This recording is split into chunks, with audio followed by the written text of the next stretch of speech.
Jim Cymbala's books are like fresh wind, fresh fire. I was reading about Jim a couple of weeks ago. He was talking about preaching one Easter Sunday, and it had been a great Sunday. He was tired. There were lots of people responding to the sermon. They have volunteers. They have counselors to be up front when people preach. Jim works and serves a church in the slums of New York. And so they have a lot of down and out people that come to these services.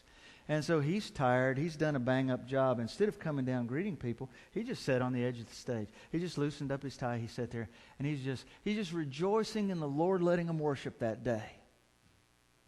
And he looks on about the fifth pew back. Here's a very dirty, unkempt, bearded, bedraggled, 50-looking guy. And their eyes met.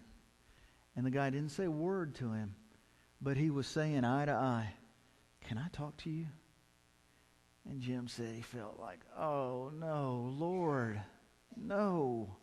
Not after this has been such a good morning that I have to get involved with him this morning."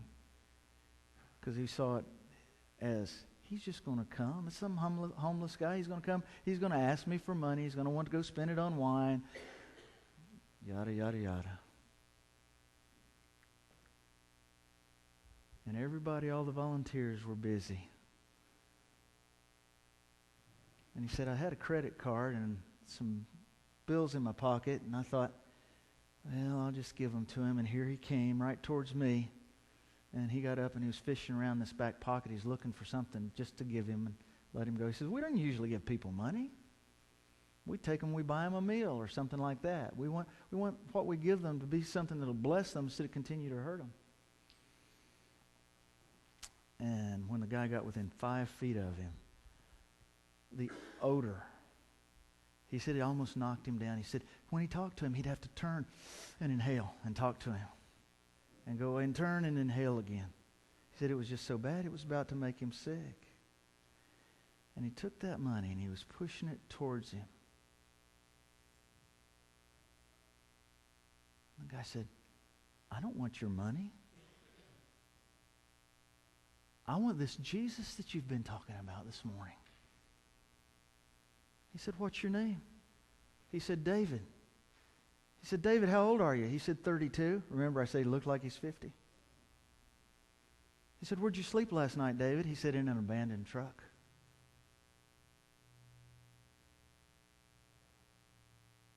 David said, "I don't want your money. I'm not going to make it.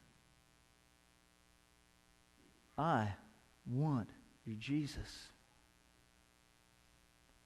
We have got to have eyes open to the poor. We have got to have eyes open to our neighbors. We have got to have our eyes open to see what we can do. Our Christian service isn't just worship. Our Christian service is hands-on. And I think for way too long our churches have been focused only on worship and trying to raise our children to love the Lord. Both are good and right. And we've missed the poor.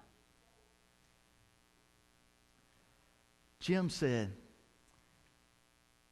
"I just began to weep. I started thinking, Lord, you're sending this man to me who needs Jesus." And I put him in that category. I was going to throw money at him and just send him away to die. Lord, what's wrong with me? He said he just couldn't stop it. He just broke down into tears. And David, big David, just put his arms around him. And they both just sobbed and sobbed and sobbed right in the middle of the aisle.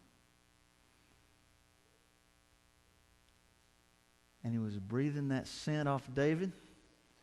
And he said it changed. And it was as if he could hear the Lord saying, "This is the scent I've called you to breathe.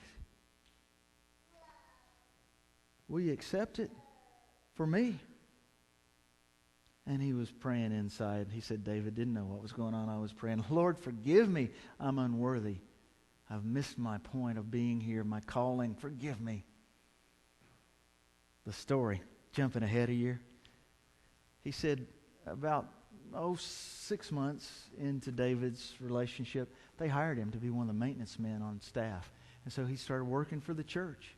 And said they got his teeth fixed. And after the surgery to fix his teeth, they said during that time they detoxed him. He was in for like 6 days and he came out and he was detoxed. They have him working on staff. Then about a year later, one day they had a Sunday where people were telling about their conversions, and he came up and told about his conversion.